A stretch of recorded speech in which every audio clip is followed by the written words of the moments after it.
మీ బట్టలకి సాఫ్టింగ్ ప్రొటెక్షన్ ఇచ్చే సరైన ప్రొడక్ట్ ఎలిమ్ ఫ్యాబ్రిక్ కండిషనర్. తెలంగాణ జాగృతి అనేది సంస్థన పార్టీగా మారబోతోందా? పార్టీలు పెట్టుకుని ఏం చేస్తారు? నేను బీఆర్ఎస్లో ఉంటున్నా అంటున్నారు, రెండో కళ్ళు లాగా నేను ఉంటున్నా అంటున్నాను. దాని మీనింగ్ ఏందో మీరు చెప్పాలి. కవిత కాంగ్రెస్లకు రాదు, బీజేపీలకు పోదు. ఆమె టీఆర్ఎస్లో ఉంటుంది, మీడియాలో ఇట్లా కన్ఫ్యూజ్ చేస్తారు. నిప్పు లేనిది పొగ నేను కాదంటలేదు. రాదు కదా. 6 ఎమ్మెల్యేలని తీసుకొని వస్తా, నాకు మంత్రి పదవి ఇస్తారు. ఎవరన్నారన్నమాట 6 ఎమ్మెల్యేలు తీసుకువస్తారు? కాళేశ్వరానికి సంబంధించి విచారణలో భాగంగా మా నాన్నకి నోటీసులు ఇస్తారా, మా దేవుడికి నోటీసులు ఇస్తారా? కవిత మాకు అడ్వైజర్ కాదు. బీఆర్ఎస్ ఏమో కేటీఆర్ గారిది, ఇప్పుడు తెలంగాణ జాగృతి ఏమో కవిత గారిదా? ఆమె పార్టీలో రెండో కన్ను మూడో కన్ను అని చెప్తాను. 2 కన్నులు అదో కన్ను ఇదో కన్ను అంటే మరి మూడో కన్ను కూడా సార్. ఇంత జరుగుతున్నా కేసీఆర్ గారు ఒక స్పందన లేదు, ఏం లేదు. నిన్న రాష్ట్ర అవతరణ వేడుకలు జరిగితే అక్కడ కూడా కనిపించలేదు. ఇది బాగా నడుస్తుంది సార్. మీరు చెప్పాలి ఆయన మనస్తత్వం ఏంది, ఎందుకట్లా? ఆయన హాజరు ఎప్పుడు చాలాసార్లు కాలేదు. ఇప్పుడు కొత్తగా కాదా విషయం. అంటే లిక్కర్ దాంట్లో తను అరెస్ట్ అయిన తర్వాతనే ఈ గ్యాప్ వచ్చిందా సార్? అంటే యువర్ అబ్జర్వేషన్ సార్. లిక్కర్ ఒక స్కామ్ అని మేము ఎప్పుడు కాంగ్రెస్ వాళ్ళని చెప్పలేము. మీరు ఏవైతే సంక్షేమ పథకాలు ఇవ్వలేకపోతున్నారో అట్లా కవిత గారిని అడ్డం పెట్టుకొని ఏదో చేస్తున్నారు అనేది కూడా ఒక విమర్శ. మీడియా ఒక్కటి నేను చెప్తాను, మీరు బాగా వినండి. మీడియా చాలా మంది వినాలి. ఏమో సార్, రియల్ ఎస్టేట్ అయితే పూర్తిగా చంపేసిండ్రు అనేది మీ మీద ఒక రియల్ విమర్శ. ఎస్టేట్ ఇంకోటి మొత్తం మద్యం మీదనే బతుకుతున్నది, రాష్ట్ర ఆదాయమే మద్యం మీద. మీరు బెల్ట్ షాపులు తీసేస్తామన్నారు, అవ్వేటి పోయినాయి. ఇట్లాంటి క్వశ్చన్లు అడుగుతున్నారు. చాలా తప్పండి. మద్యం మీద రాష్ట్రం బతుకుతలేదు.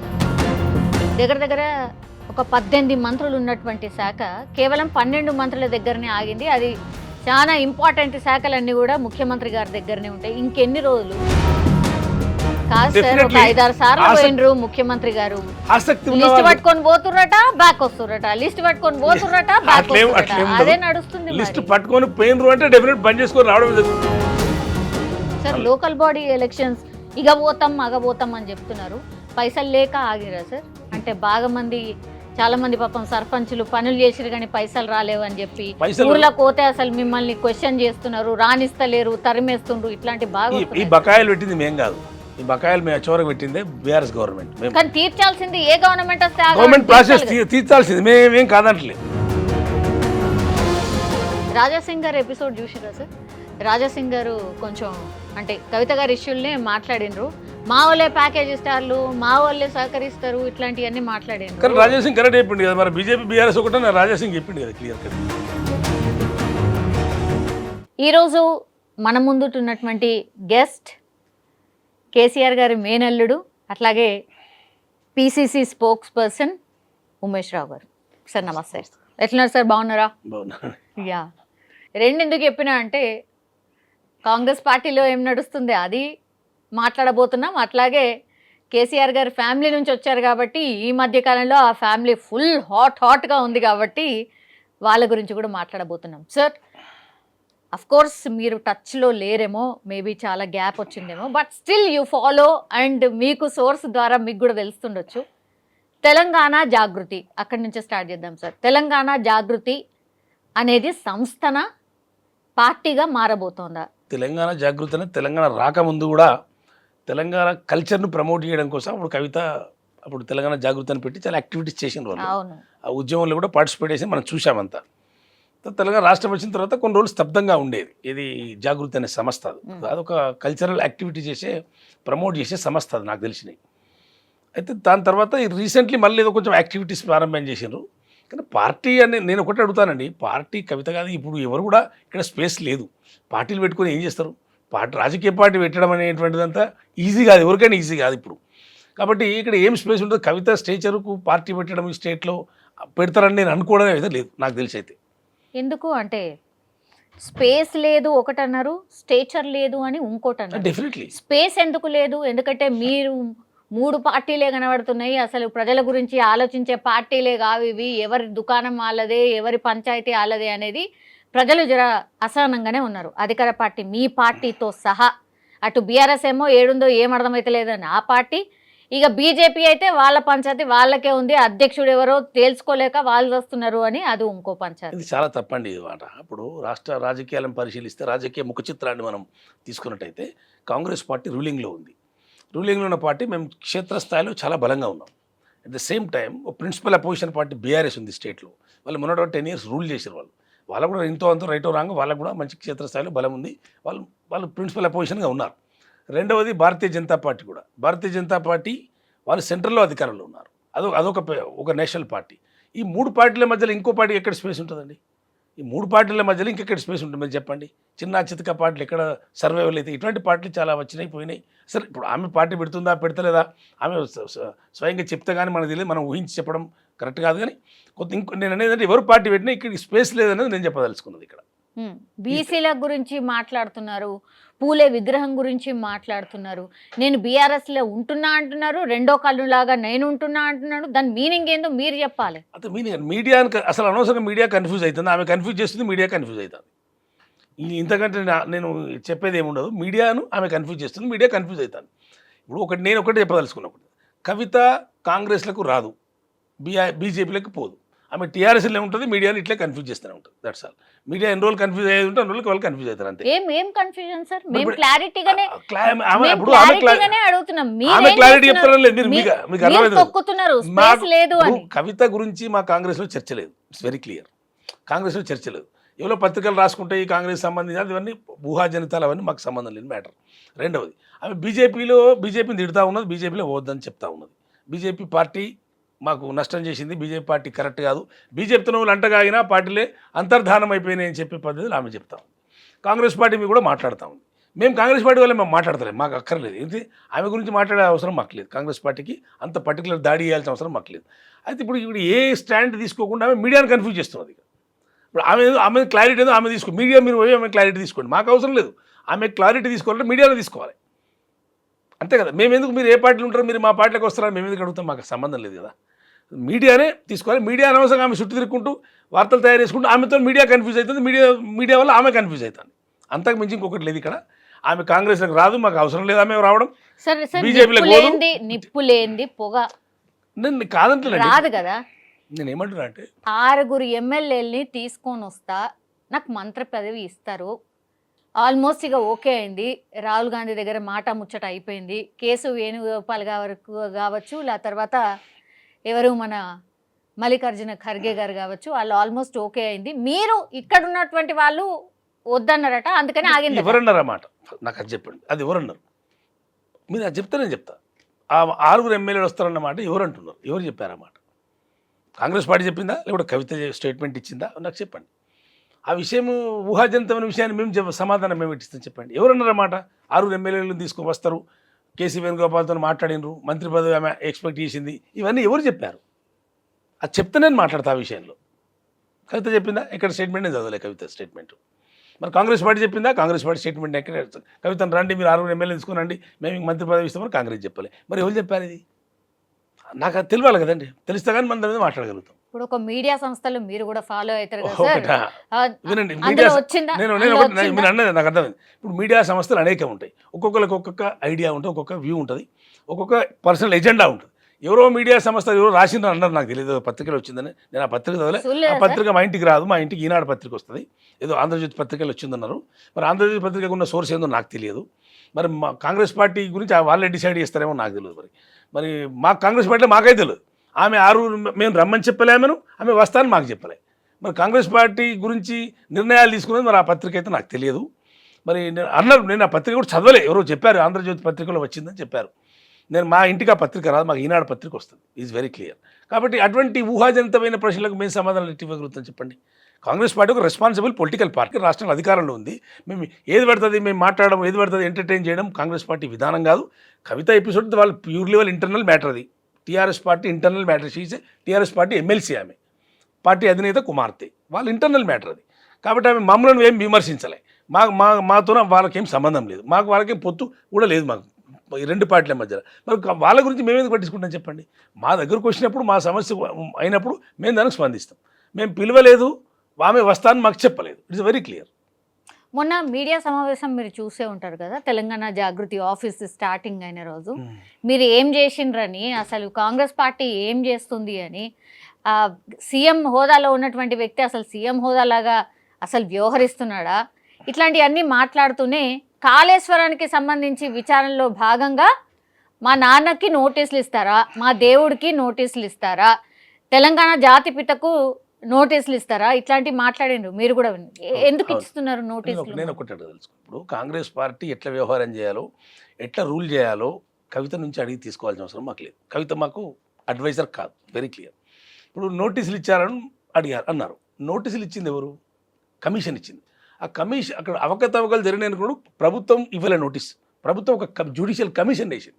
ఆ కమిషను ఒక సంవత్సరం నుండి ఒక 100-200 మందిని విచారించిన తర్వాత వాళ్ళ నుంచి వచ్చే ఫీడ్బ్యాక్ను బట్టి వారు ఎవరెవరిని విచారించాలనేది కమిషన్ నిర్ణయం చేసుకుంటుంది. కేసీఆర్ గారు మాజీ ముఖ్యమంత్రిగా పనిచేశారు కాబట్టి, అప్పుడు ఆ రోజు ముఖ్యమంత్రిగా ఉన్నారు కాబట్టి, హరీష్ రావు గారు ఇరిగేషన్ మినిస్టర్గా, ఈటల రాజేందర్ గారు ఫైనాన్స్ మినిస్టర్గా ఆ రోజుల్లో ఉన్నారు కాబట్టి, వాళ్ళని అడిగే కంటే ముందు 100 మందిని 200 మందిని విచారించిన తర్వాత వాళ్ళు ఒక నోటీస్ వాళ్ళకి ఇచ్చారు. ఈ నోటీస్ ఎందుకు ఇచ్చారు? విచారణలో భాగంగా వాళ్ళ నుంచి కూడా సమాచారం సేకరించాలి కాబట్టి, ఆ కమిషన్ యొక్క డ్యూటీ కాబట్టి, వాళ్ళు విచారణ కోసం కమిషన్ వాళ్ళకు నోటీస్ సర్వ్ చేసింది. నోటీస్ సర్వ్ చేయడం నేరం కాదు, నోటీస్ సర్వ్ చేయడం రాజకీయ దురుద్దేశం కాదు. అది నోటీస్ సర్వ్ చేసింది రాష్ట్ర ప్రభుత్వం కూడా కాదు, అది రాష్ట్ర ప్రభుత్వం నియమించిన జ్యుడిషియల్ కమిషన్. ఇది బాగా అర్థం చేసుకోవాలి. చాలామంది ఏంటంటే ఏది అర్థం చేసుకోకుండా, ఏది మాట్లాడకుండా ఏది పడుతుంది మాట్లాడతారు. ఇక్కడ మా ప్రభుత్వ అధినేతలకు ఏ రకమైనటువంటి కక్ష కానీ, ఎవరిని వేధించాలనే ఉద్దేశం కానీ అటువంటిది ఏమి ఉండదు. మేము వేసింది జ్యుడిషియల్ కమిషన్ అండి, విచారణ కమిషన్ వేసాం. విచారణ కమిషన్ ఎవరిని విచారించాలని వాళ్ళు నిర్ణయం చేస్తారు. అది నిర్ణయం చేసి ఒక నివేదిక తయారు చేసి మా ప్రభుత్వానికి ఇస్తే అప్పుడు మేము చర్యలు తీసుకుంటాం. తప్పులు ఎక్కడ తెలిస్తే అక్కడ చర్యలు తీసుకుంటాం తప్ప రాజకీయ దురుద్దేశాలు ఉండవు. దీనిలో ధర్నాలు చేయవలసిన పని లేదు, ఆ ధర్నాలతో అవసరం లేదు. సమాధానం కేసీఆర్ గారు ఇస్తారు నేను అనుకుంటున్నా. ఆయన సమాధానం తప్పకుండా ఇస్తాడు. కమిషన్ ఆయన గౌరవించడా? చట్టం కేసీఆర్ గారు తెలియదా, హరీష్ రావుకు తెలియదా? వాళ్ళు డెఫినెట్ వాళ్ళు ఇవ్వాల్సిందే కదా. జ్యుడిషియల్ కమిషన్ ఇచ్చిన ఏది నోటీస్కు జవాబిచ్చే బాధ్యత వాళ్ళ మీద ఉంది కదా, తప్పకుండా వాళ్ళు ఇస్తారని నేను అనుకుంటున్నా. వాళ్ళ సమయం కూడా అడిగారని తెలిసింది. డెఫినెట్ వాళ్ళు ఇస్తారు. అప్పుడు కమిషన్ నిర్ణయం చేస్తే వాళ్ళ సమాచారాన్ని కమిషన్ అడిగింది ఏంది, వాళ్ళు సమాచారం ఇచ్చింది అనేది కమిషన్ నిర్ణయిస్తుంది. అన్నీ మన యూట్యూబ్లలోనో లేకుంటే ఇంకెక్కడో నిర్ణయించేది కాదు. ఇది ఒక పద్ధతి పాడు అన్నీ ఉంటాయి. దీనికి ఏది పడుతుంది, ఏ వాళ్ళు పడితే వాళ్ళు అది మాట్లాడి ప్రభుత్వం ఇట్లా చేస్తుంది, ప్రభుత్వం అట్లా చేస్తుంది, ప్రభుత్వం దురుద్దేశంగా ఉన్నది, ప్రభుత్వం అట్లా తప్పండి. దానికి ధర్నా వేయడం ఎందుకు? సమాధానం కేసీఆర్ గారి దగ్గర లేదా? రేపు చేయబోతున్నారు. ఇంకా చాలా లెక్కలు చెప్తాను, అసలు మొత్తం చరిత్ర చెప్తాను అంటున్నారు కవిత గారు. చెప్పనివ్వండి. నేను కవిత గారి దగ్గర ఏం లెక్కలు ఉంటాయి, లెక్కలు చెప్పనివ్వండి. మనం ఆమెకు స్వేచ్ఛ ఉంది, చెప్పుకునే హక్కు స్వేచ్ఛ అన్నీ ఉన్నాయి. మేమేం కాదంటలేం. ప్రతిదానికి ప్రభుత్వం దగ్గర సమాధానం ఉంటుంది, ప్రతి దాని దగ్గర ప్రభుత్వం దగ్గర చర్య ఉంటుంది. డెఫినెట్లీ ప్రభుత్వం దగ్గర కూడా అన్ని సిద్ధంగా రెడీ ఉంటాయి. ప్రభుత్వం ఊరికైనా చేతులు లేదు. కాబట్టి నేనేమంటే బాధ్యత గల వాళ్ళు జవాబిస్తారు కదా. కేసీఆర్ గారికి అన్నీ తెలుసు, ఆయన జవాబిస్తారు తప్పకుండా. కమిషన్ ముందు కమిషన్ చైర్మన్ ఎవరున్నారు? ఒక సుప్రీంకోర్టు రిటైర్డ్ జడ్జి, ఒక న్యాయ కోవిదుడు ఉన్నాడు. వాళ్ళని గౌరవించవలసిన బాధ్యత అందరిపైన ఉంటుంది కదా. డెఫినెట్ కమిషన్ వేసినప్పుడు కమిషన్కు డెఫినెట్ ఆయన సమాధానం ఇవ్వాలి. ఇస్తాను కూడా వారు చెప్పారు. కమిషన్ సమాధానం రానివ్వండి. ఈ ధర్నా ఎందుకు? ఆమె ధర్నాతో వచ్చేది ఉన్నది, పోయేది ఉన్నది. ధర్నా అంటే వాళ్ళు ఆ ధర్నా వేయడం కూడా మరి వాళ్ళ పార్టీ ధర్నా చేస్తున్నట్టుగా ఏం లేదు కదా. కవితనే ఏదో సంస్థ పెట్టుకుని ధర్నా చేస్తున్నట్టుగా ఉంది. మరి పార్టీ వాళ్ళు ఇన్వాల్వ్ అవుతున్నారా, అవుతలేదా? మరి అటువంటి పనులు ఆమె ఎందుకు చేస్తుందో ఆమెనే అర్థం ఆమెనే అడగాల్సిన అవసరం ఉన్నది. అంతే తప్ప ధర్నా చేసినా చేయకున్నా కమిషన్కి ఇవ్వాల్సినటువంటి జవాబు అది కమిషన్ చూసుకుంటుంది. అది 20 లక్షల ఎకరాలకు నీళ్లు వారుతున్నాయి, అయినా కాళేశ్వరాన్ని కూల్చే కుట్ర చేస్తున్నారు, లేకపోతే కేసీఆర్ కట్టిండు కాబట్టి దాని మీద కుట్ర చేస్తున్నారు మీరందరూ అనేది కూడా తన ప్రధాన ఆరోపణ. ఆరోపణలకు ఏదైనా చేయొచ్చండి. ఆరోపణలు కాళేశ్వరం ఎవరు కూల్చలే. కాళేశ్వరం కూలిపోయిందనే సంగతి అందరికీ తెలుసు. ఎవరు కూల్చారు కాళేశ్వరంను? ఎవరికి అవసరం కాళేశ్వరం కూల్చడం?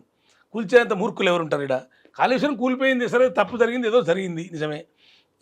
కూలిపోయినప్పుడు దాన్ని రెస్టోర్ చేసుకోవాలి, దాన్ని తిరిగి మళ్ళీ పునరుద్ధరించాలి. 20 లక్షల నీళ్ళు కాబట్టి 40 లక్షల నీళ్ళు ఇచ్చుకోవాలి. ఆ బాధ్యత ప్రభుత్వంపై ఉంది. కాంగ్రెస్ ప్రభుత్వం చర్యలు తీసుకుంటా ఉంది కదా.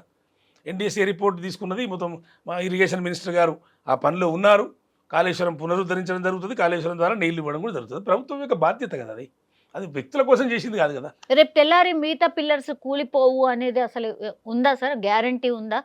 ఇప్పుడు ఒకటండి, అంత టెక్నికల్ మ్యాటర్ అది. అది రాజకీయంగా వ్యాఖ్యలు చేస్తే కూలిపోయినట్టు, రాజకీయ వ్యాఖ్యలు చేస్తే కూలిపోతే అంటే కూలిపోతుంది, నిలబడదని కాదు. అక్కడ టెక్నికల్గా ఏముందనేది టెక్నికల్ సంస్థ ఎన్డీఎస్ఏ ఉంది. వాళ్ళు పరీక్షలు చేస్తున్నారు. దాని రకరకాల పరీక్షలు చేయాలనేటువంటి ఒక రిపోర్ట్ కూడా వచ్చింది మొన్న. ఆ పరీక్షలు నిర్వహించిన తర్వాత కూలుతుందా, సరిగా నిలబడి ఉంటాయా అనేటువంటి విషయం సాంకేతిక పరంగా ఏం జరుగుతుందో వాళ్ళు నిర్ణయం చేయాలి. నిర్ధారణ చేయకముందే దీన్ని ఎక్కువ రాజకీయం చేయడం కరెక్ట్ కాదు. ఆ నిర్ధారణ జరగాలి కదా. మిగతా పిల్లలు ఉన్నాయి, 3 బరాజులు ఉన్నాయి. అవి 3 బరాజులలో మరి ఇంకా మిగతా 2 బరాజుల యొక్క కండిషన్ ఏంది? ఇవన్నీ ఎన్డీఎస్సీ టెక్నికల్ టీం కదా చూసేది. మన రాజకీయ నాయకులు కూలుతుందంటే కూలుతుంది, ఉంటుందంటే ఉంటుంది, పోతుందంటే పోతుంది అటువంటిది కాదు కదా అనేది నేను చెప్పదలుచుకున్నాను. ఇప్పుడు తను బీఆర్ఎస్ పార్టీని నేను ఇంకో 2 కళ్ళలాగా, నా కన్ను కూడా ఒకటి ఉంటుంది, ఒక కన్నేమో బీఆర్ఎస్ అయితే ఇంకో కన్నేమో తెలంగాణ జాగృతి అంటున్నారు సార్. ఎందుకని చీలికి వచ్చింది ఆల్మోస్ట్, అంటే బీఆర్ఎస్ ను చీలికి వచ్చింది అనేది కూడా ఒక చర్చ అయితే నడుస్తుంది సార్. నిజంగా బీఆర్ఎస్ లో చీలిక అనుకోవచ్చా? అంటే కేటీఆర్ గారు ఒకవైపు, బీఆర్ఎస్ ఏమో కేటీఆర్ గారిది, ఇప్పుడు తెలంగాణ జాగృతి ఏమో కవిత గారిదా, అట్లా అనుకోవాలి? మేము ఏమనుకున్నా ఏమనుకోకపోయినా చీలిక వచ్చిందా లేదా, మరి చీలిపోయిందా లేదా బీఆర్ఎస్ఏ చెప్పాలి. మేము చీలిక వచ్చింది ఒకటిగా ఉంది, లేకుంటే 4 చీలికలు వచ్చినాయి మేము చెప్పడానికి ఇక్కడ లేదు. ఇక్కడ వాళ్ళు నేను ఏమంటే ప్యూర్ ఇంటర్నల్ మ్యాటర్ అది. వాళ్ళు ఆమె పార్టీతో ఇప్పుడు 2వ కన్ను 3వ కన్ను అని చెప్తుంది. ఈ 2 కన్నులు అదో కన్ను ఇదో కన్ను అంటే మరి 3వ కన్ను కూడా ఇంకోటి ఉంటుంది కావచ్చు, నాకు తెలియదు. మరి ఇప్పుడు ఈ కన్నుల విషయం ఎందుకు వచ్చింది ఈ రకంగా? ఆమె టీఆర్ఎస్ పార్టీ ఎమ్మెల్సీ, ఆ పార్టీలో ఉండి పని చేసుకుంటే బెటర్. ఆమె ఏదో చెప్పి నేను 3వ కన్ను 4వ కన్ను అని చెప్పి ఆమె చెప్తే దాని మేమెందుకు కామెంట్ చేస్తాం? కాంగ్రెస్ పార్టీ ఎందుకు కామెంట్ చేస్తాం? వాళ్ళ పరిణామాలు ఏం జరుగుతాయో చూస్తాం. మేము అబ్జర్వేషన్ మాత్రమే మాది ఉంటుంది తప్ప మాకు ఎర్లీగా మేము ఎందుకు వాళ్ళ దాంట్లో మేము కామెంట్ చేస్తాం? సార్ ఇంత జరుగుతున్నా కేసీఆర్ గారు ఒక స్పందన లేదు, ఏం లేదు. నిన్న రాష్ట్ర అవతరణ వేడుకలు జరిగితే అక్కడ కూడా కనిపించలేదు. ఇది బాగా నడుస్తుంది సార్. మీరు చెప్పాలి ఆయన మనస్తత్వం ఏంది, ఎందుకు అట్లా అని. ఒకటి ఇప్పుడు కేసీఆర్ గారు అధికారంలో ఉన్ననాడు కూడా ఆయన పరిమితంగానే హాజరైంది. చాలా విషయాలకు అందరికీ తెలుసు, ఈ రాష్ట్ర ప్రజలు అందరికీ తెలుసు, ప్రతిపక్షాలకు తెలుసు, అందరికీ తెలుసు. అప్పుడు కూడా పరిమితంగానే హాజరైంది ఆయన. అప్పుడు కూడా ఆయన పార్టీ పెట్టినప్పుడు కూడా పార్టీ కేంద్ర కార్యాలయం మీద ఏ రోజు కూడా ఆయనకు జెండా ఎగిరేయలే. ఒక 10-15 ఏళ్ళు నాయన నరసింహారెడ్డి గారు జెండా ఎగిరేశారు ఆయన పార్టీ అధ్యక్షుడు ఉన్నప్పుడు. ముఖ్యమంత్రి అయినాక కూడా ఆయన వచ్చి ఎగిరేసిన దాఖలా ఇప్పుడు నాకు చూడలే పార్టీ కార్యాలయం మీద. ఆయన కనీసం అంబేద్కర్ దగ్గరికి పోయి దండ కూడా వేయలే ముఖ్యమంత్రి హోదాల. చాలామంది రాష్ట్ర ముఖ్యమంత్రులు అంబేద్కర్ కట్టి దండాలు వేస్తారు, కానీ మరి ఆయన అంబేద్కర్ అది ఒకటి కట్టించిండు. మరి ఆయన ఎట్లా అర్థం చేసుకోవాలో నాకు కూడా తెలియదు. అంబేద్కర్ ప్రపంచంలో పెద్ద అదేంటిది స్టాచ్యూ కట్టించిండు. అటువంటి మరి ఆయన ఏమర్థం ఆయన జయంతి వర్ధంతినాడు దండేయుడు, ఆయన బ్రహ్మాండమైనటువంటి అది కట్టించిండు. అంటే ఆయన ఏమర్థం చేసుకో నాకు కూడా అర్థం కాని పరిస్థితి. కాబట్టి ఆయన హాజరు ఎప్పుడు చాలాసార్లు కాలేదు. ఇప్పుడు కొత్తగా ఏం కాదా విషయము.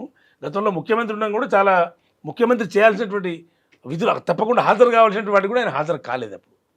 కాబట్టి అది ఆయనకి కొత్తదనం ఉన్నదని నేను అనుకోవడం లేదు. ఇప్పుడు ఫ్యామిలీలో ఇంత డిస్ప్యూట్స్ జరుగుతుంటాయి సార్, అంటే ఆయన ఆలోచన ధోరణి ఎట్లుంటుంది? కొంతమంది ఏమంటున్నారంటే అసలు కేసీఆర్ గారే ఇదంతా నడిపిస్తున్నారు అని కొంతమంది కూడా వ్యాఖ్యానిస్తారు.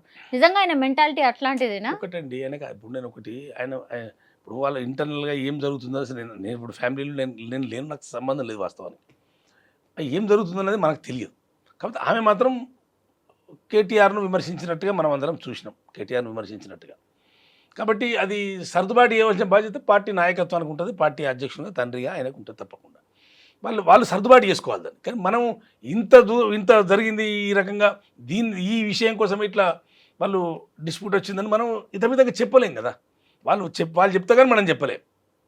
అది పరిస్థితి. అంటే ఆస్తుల గొడవనా లేకపోతే పదవుల గొడవనా, సీఎం కావాలనుందా కవిత గారికి, ఏముంది అని? ఒకటండి ఆస్తుల గొడవ అని నేను పెద్దగా నాకు తెలిసినంత వరకు అటువంటి గొడవలు ఏమి ఉండవు పెద్దగా.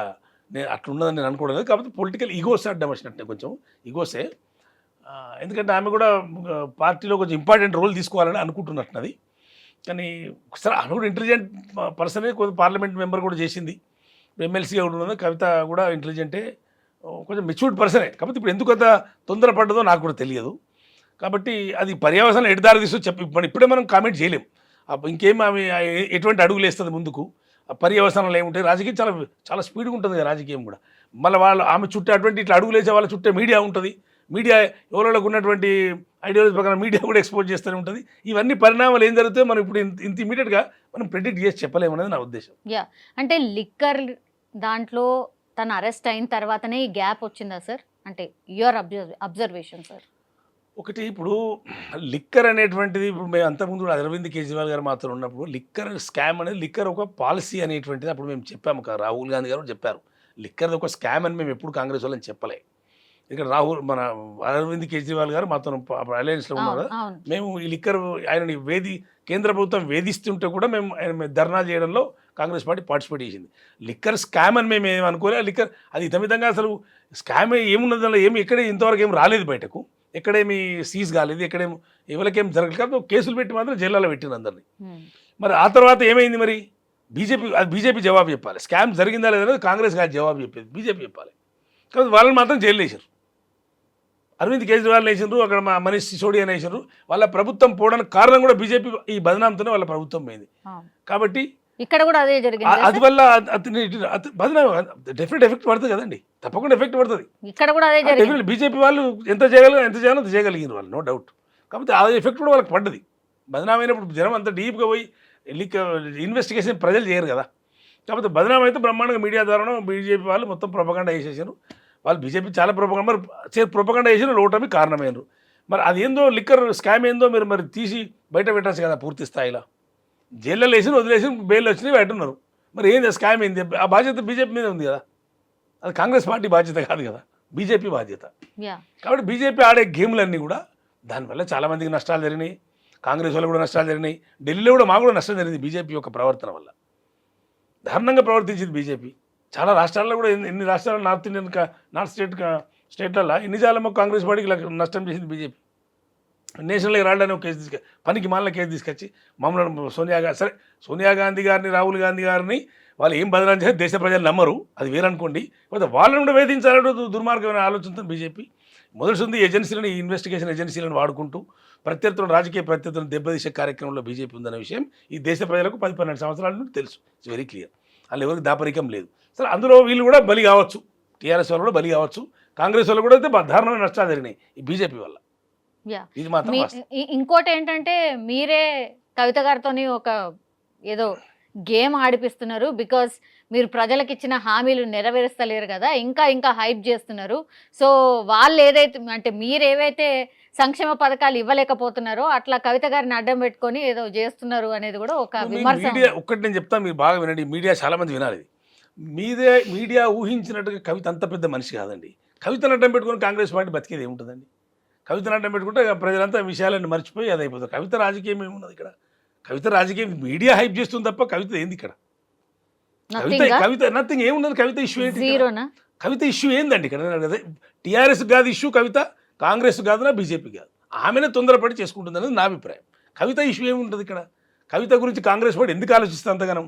అసలు అనవసరమైన చర్చ అయింది నాకు తెలిసి. అయితే ఇప్పుడు మీరు అడుగుతున్నారు కాబట్టి, నేను ఆ కుటుంబానికి చెందినటువంటి వారిని కాబట్టి మీరు బాగా ఆసక్తితో అడుగుతున్నారు కాబట్టి నేను కూడా కొంత మీరు అడిగిన దానికి న్యాయం చేయాలని చెప్పి నేను కొంత మాట్లాడుతున్నా తప్ప నాకు కూడా అంత పెద్ద మాట్లాడాల్సిన ఆసక్తి లేదు.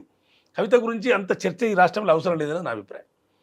కవిత ఏంటి? కవిత ఇంపాక్ట్ ఏముంటుంది స్టేట్లో చెప్పండి? బీఆర్ఎస్ కూడా పడే ఫరక్ లేదు, బీజేపీకి పడే ఫరక్ లేదు, కాంగ్రెస్ పడే ఫరక్ లేదు. ఆమెనే తొందరపడి నిర్ణయాలు తీసుకుంటుందని అందరూ అనుకుంటున్నారు. ఆమెను అడ్డం పెట్టుకుని మీడియాకు వార్తలు కాబట్టి మీడియా నడిపిస్తుంది. ఇది అనేది నా అభిప్రాయం, నేను అర్థం చేసుకున్న అభిప్రాయం. నాకు ఏమవుతుంది అది చెప్పండి? కవిత వల్ల ఏం జరుగుతుంది చెప్పండి? ఏమి జరగదు. All right sir. సో సంక్షేమ పథకాల విషయానికి వస్తే సార్, కాంగ్రెస్ పార్టీ సంక్షేమ పథకాలు ఏవైతే ప్రామిస్ చేసింది అంటే రైతు భరోసా దగ్గరికి వెళ్ళి తీసుకొని మీరు చేసే రుణమాఫీ కావచ్చు, ఇప్పుడు ఇచ్చే ఇందిరమ్మ ఇల్లు కావచ్చు, ఇవన్నిటి మీద కూడా మీరు ఇంత చేస్తున్నా ఎందుకని ప్రచారం చేసుకోవట్లేదా? లేదంటే నిజంగానే గ్రౌండ్ లెవెల్లో అందట్లేదా? ఏమవుతుంది? ఎందుకని మీకు ఏదో రిమార్క్ లాగానే ఉండిపోతుంది? ఇట్లాంటి ప్రశ్నలు అడగండి, మాకు సంతోషం. మా ప్రభుత్వం గురించి, మా పార్టీ గురించి అడగడం మేము చెప్తాం.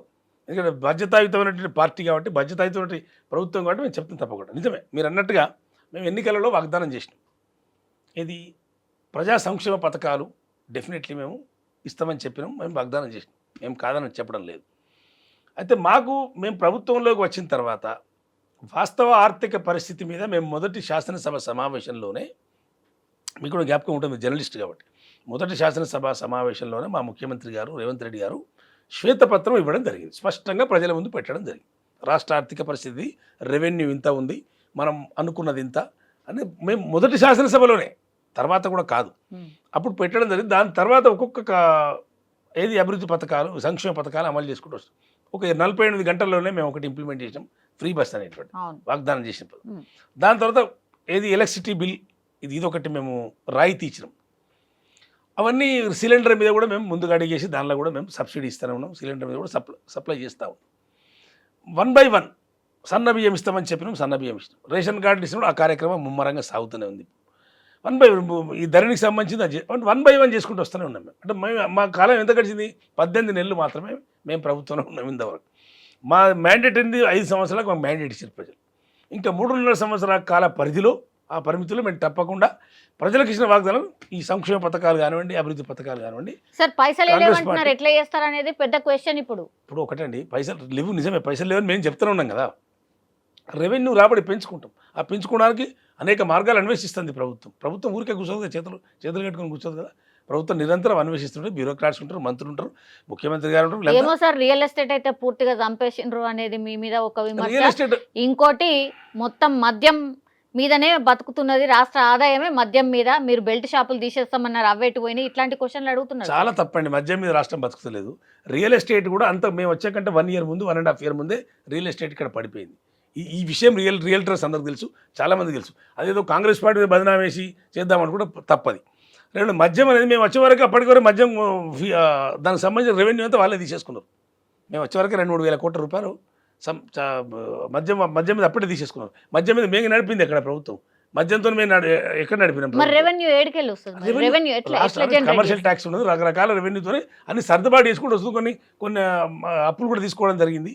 అన్ని సంక్షేమ పథకాల కోసమే పెట్టింది తప్ప ప్రభుత్వం గతంలో చేసినటువంటి అప్పులకు కూడా మేము ఇంట్రెస్ట్ వేయడము, లేకుంటే ఇన్స్టాల్మెంట్స్ ఇవ్వడము, ఇవన్నీ జరుగుతున్నట్టుగా ప్రభుత్వం 10 సార్లు లెక్కలు చెప్పిన. ఒకళ్ళేందంటే శాసనసభలో చెప్పారు, ఆర్థిక మంత్రి గారు బయట చెప్పారు. కాంగ్రెస్ ప్రభుత్వం 1.5 year నుంచి ఇది మొత్తుకుంటూనే ఉన్నాం కదా. మేము జరుగుతున్నది లెక్క చెప్తూనే ఉన్నాం కదా, శాసనసభలో కూడా చెప్పాం కదా లెక్క, ప్రజల ముందు పెట్టినాం కదా. కాబట్టి ఇక ప్రభుత్వం రెవెన్యూ పెంచుకొని ప్రజలకు సంక్షేమ పథకాలు అమలు చేసేటువంటి ఒక దిశగానే కసరత్తు ఉంటుంది. ఎప్పుడు కూడా రెవెన్యూ పెంచుకుంటాం, తప్పకుండా పెరుగుతుంది రెవెన్యూ. 3.5 సంవత్సరాల మేము ఇచ్చిన వాగ్దానం కూడా ఫుల్ఫిల్ చేస్తామనేటువంటి నమ్మకంతో ప్రభుత్వం ఉంది ఖచ్చితంగా. చాలా మంది అయితే రేషన్ కార్డులు లేవు, రేషన్ కార్డులు ఇంకెప్పుడు ఇస్తారు, ఇందిరమ్మ ఇల్లు అన్నారు, ఇందిరమ్మ ఇల్లు ఎప్పుడు ఇస్తారు, ఇట్లాంటివి బాగా అంటే ఎక్కువ మట్టుకి రేషన్ కార్డు ఒకటి చూసిరు సార్, తర్వాత ఇందిరమ్మ ఇళ్ళ గురించే బాగా ఎదురు చూసిన పరిస్థితి. ఈరోజు కడియం శ్రీహరి గారు ఏదో సభలో పోతే కూడా నాకు ఇవ్వండి సార్ అని కాళ్ళ మీద పడినటువంటి పరిస్థితి. అట్లా చాలా మంది ఉన్నారు సార్, చాలా ప్రాంతాల్లో మంది ఉన్నారు. ఎస్, రేషన్ కార్డు ఇవ్వండి అనే డిమాండ్ మీరు అన్నట్టుగా బాగా ఉంది. ఎందుకు ఉంది అంటే గత 10 సంవత్సరాల ప్రభుత్వం రేషన్ కార్డు ఒకటి కూడా ఇవ్వలే. కానీ మీరు కూడా ఇప్పుడు 18 నెలలు అవుతుంది. ఆడికే వస్తున్నా. రేషన్ కార్డు 10 సంవత్సరాలు మొత్తానికి వాళ్ళు బ్యాన్ చేసేసారు, ఆల్మోస్ట్ ఇయ్యలేవాళ్ళు దాని డిమాండ్ పెరుగు దాపారు కదా. ఆ డిమాండ్ మా మీద పడ్డది, మేము ప్రభుత్వం లాగానే మా మీద పడ్డది. అయినా మా గవర్నమెంట్ రేషన్ కార్డులు అన్నీ ఇచ్చే కార్యక్రమం మేము తీసుకున్నాం, అప్లికేషన్లు తీసుకున్నాం, అన్ని ప్రాసెస్ చేస్తున్నారు. రేషన్ కార్డు కొన్ని ఇష్యూ చేస్తూ ఉన్నారు, ఎప్పటికప్పుడు రేషన్ కార్డు జరుగుతూ ఉంది. కాబట్టి అది ఒకటి వాళ్ళు 10 ఏళ్ళు ఏంది, ఒకటే మేము 1.5 yearలోనో 6 నెలల్లో చేయడం పాసిబుల్ కాదు కదండి. అది 1 by 1 చేసుకుంటూ పోతున్నాం. మేము ఇస్తామని చెప్పినాం, వాళ్ళు ఇవ్వలేదు, మేము ఇస్తామని చెప్పి తప్పకుండా రేషన్ కార్డులు అందరూ డిస్ట్రిబ్యూట్ చేసే కార్యక్రమం కాంగ్రెస్ ప్రభుత్వం తీసుకున్నది. రేషన్ కార్డు డిస్ట్రిబ్యూట్ జరుగుతుంది, అలా డౌట్ లేదు. ఇప్పుడు ఇన్ని శాఖలు ఉంటాయి కదా సార్, దగ్గర ఒక 18 మంత్రులు ఉన్నటువంటి శాఖ కేవలం 12 మంత్రుల దగ్గరనే ఆగింది. అది చాలా ఇంపార్టెంట్ శాఖలన్నీ కూడా ముఖ్యమంత్రి గారి దగ్గరనే ఉంటాయి. ఇంకెన్ని రోజులు మంత్రి పదవులు ఇయ్యరా? చాలా మంది మాట్లాడుతున్నారు, బయటకు వచ్చి మీ వాళ్ళే మాట్లాడుతున్నారు, మీ పార్టీ మీదనే మాట్లాడుతున్నారు సార్. ఇప్పుడు నేను కాంగ్రెస్ పార్టీ ప్రతినిధిని. నేను మంత్రివర్గ విస్తరణ అనేది ముఖ్యమంత్రి గారి పరిధిలో ఉంటుంది. మంత్రివర్గం ఎప్పుడు చేయాలి, ఎప్పుడు మనం ఇది ఎంతమంది మంత్రులను పెట్టుకోవాలి, ఎప్పుడు తీసేయాలి, ఎప్పుడు పెట్టాలి, మొత్తం ముఖ్యమంత్రి గారి పరిధిలో ఉంటుంది. అది అందులో మేము మాట్లాడడానికి ఏమి ఉండదు. ఆ పరిపాలన సౌలభ్యం దృష్ట్యా వారే ఆలోచించి నిర్ణయాలు తీసుకుంటారు. అయితే ఒకటి మీరు అన్ని శాఖలన్నీ ముఖ్యమంత్రి గారి దగ్గర స్టాఫ్ కూడా బాగానే ఉంటుంది, బ్యూరోక్రాట్స్ ఉంటారు, చాలా పెద్ద స్టాఫ్ ఉంటుంది. మంత్రివర్గం విస్తరణ చేసేంత వరకు కూడా ఆ శాఖలు వారి దగ్గరనే ఉంటాయి. కాబట్టి దాన్ని సరిగ్గా పర్యవేక్షణ చేసేటువంటి ఒక యంత్రాంగం కూడా అక్కడ ఉంటుంది. మీరు అనుకోకుండా మంత్రులు లేకుంటే అయిపోతుందని మీరు అనుకుంటే తప్పది. ఆ యంత్రాంగం ఉంటుంది, ముఖ్యమంత్రి గారి పర్యవేక్షణలో ఉంటుంది. అది తప్పకుండా నడిపించగలుగుతారు. అయినా మంత్రివర్గం 18 మందిని పెట్టుకునే అవకాశం రాజ్యాంగంలో మనకు ఉంది కాబట్టి 18 మంది మనం పెట్టుకోవాలి, నేను కాదంటలేను. కానీ దాన్ని నిర్ణయం తీసుకునేది ముఖ్యమంత్రి గారు తీసుకుంటారు. కాబట్టి దాని మీద మీరు ఇప్పుడు పెట్టాలి, అప్పుడు కామెంట్ చేసేటువంటి ఒక హక్కు మాకు ఉండదు. కరెక్టే కానీ సార్, ఇంకెన్నాళ్ళు అని అసలు ఇస్తారా లేకపోతే ముఖ్యమంత్రి గారే ఉంటారా అని. ముఖ్యమంత్రి గారు ఇప్పుడు ఒకటి ఆ నిర్ణయం అంటే పంచాయతీ బాగా నడుస్తుంది కదా మీ దాంట్లో, మరి మీరు చెప్పాలి మాకు పంచాయతీలు లేని మీరు ఎస్టాబ్లిష్ చేయదలుచుకున్నారు అంతే. పంచాయతీలు అంటే ఒకటి వినండి, అంటే కాదు సార్, 5-6 సార్లు పోయినరు ముఖ్యమంత్రి గారు, ఆసక్తి లిస్ట్ పట్టుకొని పోతుర్రట, బ్యాక్ వస్తుర్రట, లిస్ట్ పట్టుకొని పోతుర్రట, అదే నడుస్తుంది. లిస్ట్ పట్టుకొని పోయినరు అంటే డెఫినెట్ బంద్ చేసుకొని రావడం జరుగుతుంది. లిస్ట్ పట్టుకొని పోలే, లిస్ట్ పట్టుకొని పోతే పని చేసుకొని రావడం జరుగుతుంది. కానీ అది మీడియా సృష్టి అండి. మీడియా ఏమో ముహూర్తాలు కూడా ఫిక్స్ చేసుకున్నారు, ఆ తర్వాత లేదు. వెనక్కి పోయినరు, ఇప్పుడు ఇట్లాంటి ఒకటి బాగా వచ్చినాయి. 6 మంత్రులు ఖాళీ ఉన్నప్పుడు శాసనసభ్యులు మామూలుగా సమర్థవంతులు శాసనసభ్యులు చాలా మంది ఉన్నారు. వాళ్ళు అడగడంలో తప్పులేదు డెఫినెట్లీ. ఎందుకంటే మంత్రి పదవి నిర్వహిస్తామనేటువంటి సామర్థ్యం ఉన్న వాళ్ళు చాలా మంది ఉన్నప్పుడు అడుగుతారు. పోటీ లేదని అంటే పోటీ తప్పకుండా ఉన్నది.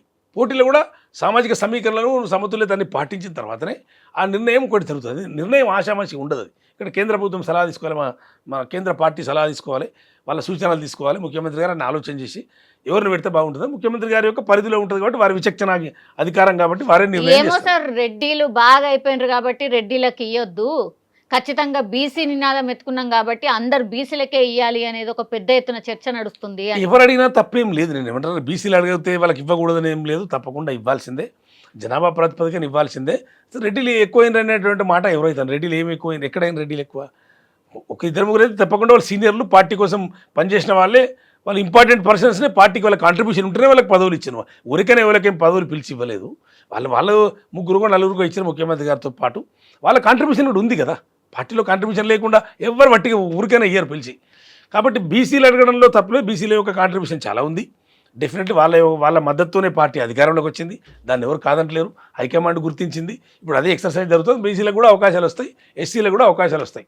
సార్ లోకల్ బాడీ ఎలక్షన్స్ అగబోతాం అని చెప్తున్నారు, పైసలు లేక ఆగిరా సార్? అంటే చాలా మంది పాపం సర్పంచులు పనులు చేసిరు కానీ పైసలు రాలేవు అని చెప్పి ఊర్లోకి పోతే అసలు మిమ్మల్ని క్వశ్చన్ చేస్తున్నారు, రానిస్తలేరు, తరిమేస్తుండ్రు, ఇట్లాంటి బాగా. ఈ బకాయిలు పెట్టింది మేం కాదు, ఈ బకాయిలు మేము చివరికి పెట్టిందే బీఆర్ఎస్ గవర్నమెంట్. కానీ తీర్చాల్సింది ఏ గవర్నమెంట్ వస్తే గవర్నమెంట్ ప్రాసెస్ తీర్చాల్సింది, మేమేం కాదంటలేం.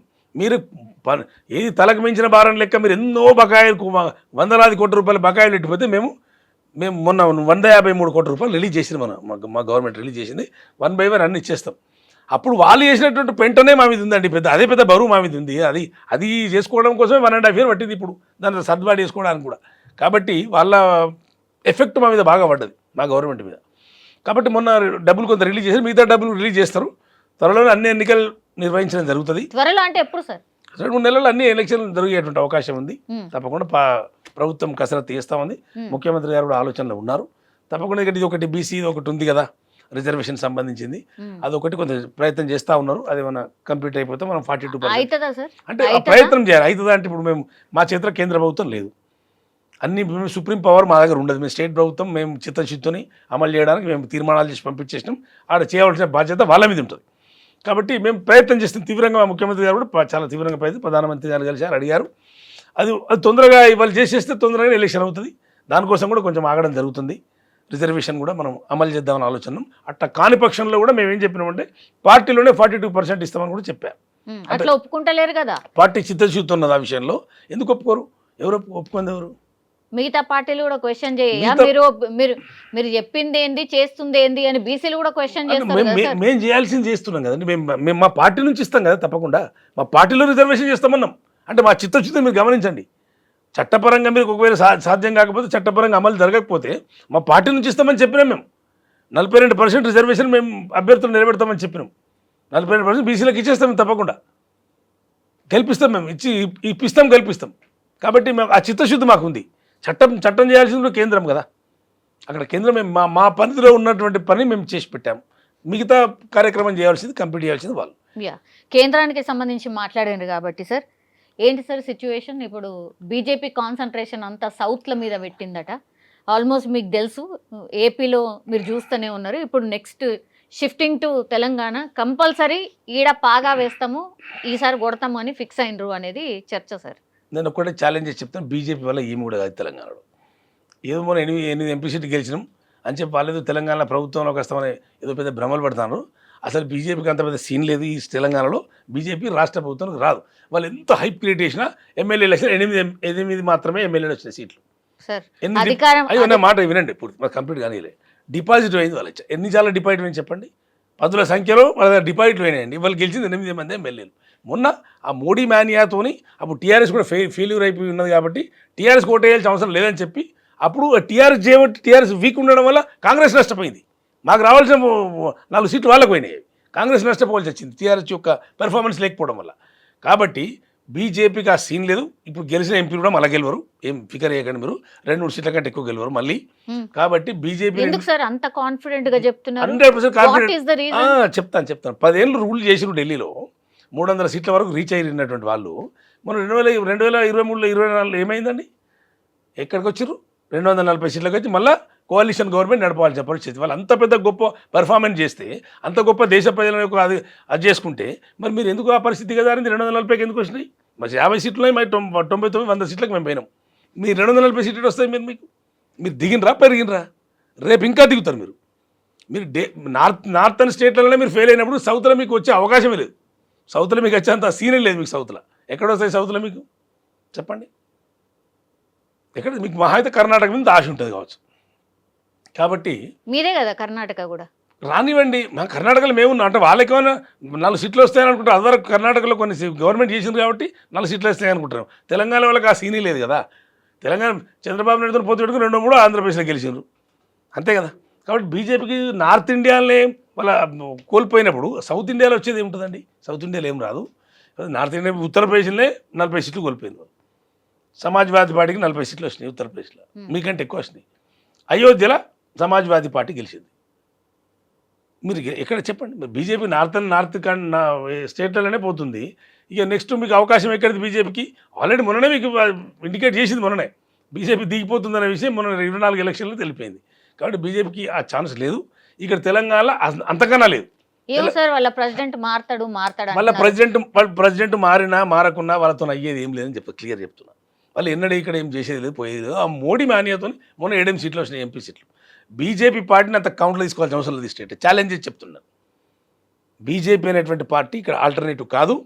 అదొక పార్టీ ఓట్లు ఖరాబ్ చేయడానికి, ఆ పార్టీని ఓడియడానికి, ఈ పార్టీని గెలిపించడానికి, ఏమైనా ఓట్లు ఖరాబ్ చేయడానికి వనికేస్తారు తప్ప బీజేపీ ఏమి క్లీన్ స్వీప్ అయ్యేది. మొన్న అది ఏదో పొరపాటు జరిగినది. అది వాస్తవానికి చెప్పాలంటే 7 ఎంపీ సీట్లు వచ్చినాయి. ఆ ఎంపీలు మొత్తం మంది ఓడిపోతారు రేపు. మీరు అసలు బీజేపీ గురించి మాకు అంత పెద్ద ఆలోచన లేదు ఇక్కడ స్టేట్లో. బీజేపీ చాలా ఈజీగా తీసి పడేస్తారు మేము. బీజేపీ వల్ల ఏం కాదు ఇక్కడ. ఓకే, రాజాసింగ్ గారు ఎపిసోడ్ చూసిరా సార్? రాజాసింగ్ గారు కొంచెం అంటే కవిత గారి ఇష్యూల్నే మాట్లాడినరు. మా వాళ్ళే ప్యాకేజ్ ఇస్తారు, మా వాళ్ళే సహకరిస్తారు, ఇట్లాంటివన్నీ మాట్లాడినరు. కానీ రాజాసింగ్ కరెక్ట్ చెప్పింది కదా. మరి బీజేపీ బీఆర్ఎస్ ఒకటే రాజాసింగ్ చెప్పింది కదా క్లియర్ కట్గా. బీజేపీ అభ్యర్థులు నిర్ణయించింది బీఆర్ఎస్. అందుకే మేము నష్టపోయినామని చెప్పిన ఇంతకన్నా. ఆ బీజేపీ బీఆర్ఎస్ ఈ పొత్తుల వల్లనే కాంగ్రెస్ పార్టీ నష్టపోయింది మొన్న. ఏమో సార్ ప్రజల గురించి ఏదో విమర్శలు చేస్తున్నారేమో అనుకున్నాం. ఏకంగా రాజాసింగే మాట్లాడేసరికి మరి నిజమేనా అన్నట్టు అయిపోయింది. నిజమే కదా. మరి రాజాసింగ్ వాళ్ళ పార్టీ సీనియర్ లెజిస్లేటర్ కదా. రాజాసింగ్ ఏమో రోడ్డు మీద తిరిగే కార్యకర్త కాదు కదా, సీనియర్ లెజిస్లేటర్. రాజాసింగ్ చెప్పింది నిజమే. మరి బీజేపీ అభ్యర్థులను బీఆర్ఎస్ నిర్ణయం చేసిందని చెప్తాడు. ఇటువంటి చీకటి లోపాయకర ఒప్పందం వల్లనే మా కాంగ్రెస్ పార్టీ మనం నష్టపోయిందని చెప్తా ఉన్నది. వీళ్ళ ప్రవర్తన, వీళ్ళ పద్ధతి చేయబట్టే మా కాంగ్రెస్ పార్టీ నష్టపోయింది. ఇంకొక 4 సీట్లు మేము గెలిచేది, 12-13 సీట్లు మేము అంచనా వేసుకున్నాం మొన్న. వీళ్ళు ఎవడో 4 సీట్లు నష్టపోయినాం మేము. అది రేపు భర్తీ చేసుకుంటాం, మాకు ఇబ్బంది ఏం లేదు. రేపు భర్తీ చేసుకుంటాం. అది రేపు మా సీట్లు పెరుగుతాయి. 12-13 సీట్లు కాంగ్రెస్ ఎంపీలు మేము గెలుచుకుంటాం మేము. కాబట్టి రాజాసింగ్ చెప్పింది మనం మీకు ఇప్పుడు కరెక్ట్ కోయిన్సైడ్ అయింది కదా. అది రాజాసింగ్ చెప్పింది కరెక్ట్ అర్థమైంది ఇప్పుడు. అట్లా కాదు సార్, ఎవరి పార్టీ మీద వాళ్ళే విమర్శలు చేసుకోవడం ఏంటి, ఎవరి పార్టీ మీద వాళ్ళే మాట్లాడుకోవడం. మీ పార్టీలు ఉన్నారు, బీజేపీలు ఉన్నారు, బీఆర్ఎస్లో కూడా ఉన్నారు. ఈ 3 పార్టీలు ఎలా కనబడుతున్నారు? ఏం రెస్పెక్ట్ లేదా లేకపోతే ఏంది సార్? ఎందుకు పదవి రాగానే మర్చిపోతున్నారా? ఎందుకు అట్లా అవుతుంది? ఇది ఉన్నది, ఇది ఒక దరిద్రం, ఈ జాడ్యం ఉన్నది. ఒకటి తొందరపాటు వల్ల కొంత జరుగుతుంది. మీరు అంటే అన్ని పార్టీలలో ఉంది ఇది కొంచెం తొందరపాటు వల్ల. కానీ అది ఒక పార్టీలో పనిచేసినప్పుడు పార్టీ విధానాలకు వ్యతిరేకంగా మాట్లాడడం మాత్రం ఏ పార్టీ వాళ్ళకైనా కరెక్ట్ కాదు. ఆ పార్టీ విధానాలు మనం కట్టుబడి ఉండాల్సిందే కదా. రాజాసింగ్ మాట్లాడిండు, వాస్తవమే మాట్లాడిండు, నిజమే. మేము అనుకుంటే మాట్లాడుకుని అట్లా మాట్లాడితే వాళ్ళకి నష్టం వస్తుంది. కాబట్టి వాళ్ళ పార్టీ చర్య తీసుకోదో మాకు తెలియదు. కాకపోతే రాజాసింగ్ మాట్లాడింది మాత్రం కరెక్ట్ అని మాత్రం మేము చెప్పదలుచుకున్నాం. ఎస్ సార్, ఓవరాల్ సిచ్యువేషన్ ఏం సార్? అంటే స్టేట్ వైడ్గా ఏం అబ్జర్వ్ చేస్తారు, ఏం నడుస్తుంది, ఏంటి, what is the future of Telangana? Definitely అండి. ఇప్పుడు మేము రూలింగ్లో ఉన్నాం కాబట్టి మా కాన్ఫిడెన్స్ మాకు ఉంటుంది. ఎందుకంటే మేము పబ్లిక్ సెంట్రిక్గానే అడ్మినిస్ట్రేషన్ చేసి ప్రజా పరిపాలన చేసే తిరిగి మేము అధికారంలో రావాలనేటువంటి ఒక పద్ధతిలో ఒక విజన్తోనే మా పార్టీ, మా ప్రభుత్వం పనిచేస్తూ ఉంది. ఆ దిశగానే పోతుంది. కాబట్టి మాకేం పెద్దగా నష్టపోయినట్టుగానో, మాకేదో కష్టపడ్డట్టుగానో మాకేం అనిపిస్తలేదు. మేము చేస్తున్నట్టుగా మా పెర్ఫార్మెన్స్ తగ్గట్టుగా ప్రజల నుంచి స్పందన ఉంది. ఖచ్చితంగా రూట్ లెవెల్ల అది మాకు ఉపకరిస్తారని మేము అనుకుంటా ఉన్నాం. సరే, ప్రిన్సిపల్ అపోజిషన్ ఉన్నది బీఆర్ఎస్ పార్టీ ఉంది, వాళ్ళ కార్యక్రమం వాళ్ళు చేస్తారు. వాళ్ళు ఎందుకంటే వాళ్ళకు రోల్ వాళ్ళది. అది ఆ పొజిషన్ రోల్ వాళ్ళకి ఇచ్చారు ప్రజలు, ఆ రోల్ వాళ్ళు మెయింటైన్ చేయాలంతే. మేము కూడా విమర్శలు మేము ఆహ్వానిస్తున్నాం, ఎవరు ఉండకూడదని మేము అనుకోవడం లేదు, ఉండనివ్వండి. వాళ్ళు కూడా మంచి ఒక కన్స్ట్రక్టివ్ సజెషన్స్ ఇచ్చినా అటువంటి సహకారం అందించినా మేము తీసుకుంటాం. మేము కాంగ్రెస్ ప్రభుత్వం మొదలే చెప్పింది ఆ విషయం. కాబట్టి ఎవరి రోల్ వాళ్ళు ప్లే చేయాలి. మాకు అధికార పక్షం రోల్ ఇచ్చారు, మేము మా రోల్ మేము ప్లే చేస్తున్నాం, చాలా సక్సెస్ఫుల్గా చేస్తున్నాం. మేము ఇంకేదో కొంచెం చిన్న అసంతృప్తి ఉన్నప్పుడు మేము 3.5 సంవత్సరాల దాన్ని పూర్తి చేసుకొని అందరికి సంతృప్తి స్థాయిలో మేము చేసే విధంగా మాకు అవకాశం మాకు ఉంది. మా ప్రభుత్వం ఆ విధంగా పోతుంది. ఎవరి రోల్ వాళ్ళు ప్లే చేయాలని అంటారు. వాళ్ళకి ఏ పాత్ర ఇస్తే ఆ పాత్ర నిర్వర్తించాల్సిన అవసరం కష్టపడి భవిష్యత్తు తెలంగాణకి ఏమి ఇబ్బంది ఉండదు. తెలంగాణ బ్రహ్మాండంగా ఉంటుంది. తెలంగాణకు ఆ సోర్స్ ఉంది, తెలంగాణకు అన్ని ఉన్నాయి, వనరులు ఉన్నాయి. వాటిని మనం సక్రమంగా సద్వినియోగం చేసుకుంటే ఈ రాష్ట్రం అద్భుతమైనటువంటి రాష్ట్రంగా దేశంలో ఉంటుంది, అందులో ఏం సందేహం లేదు. Yes sir, thank you sir, thank you so much.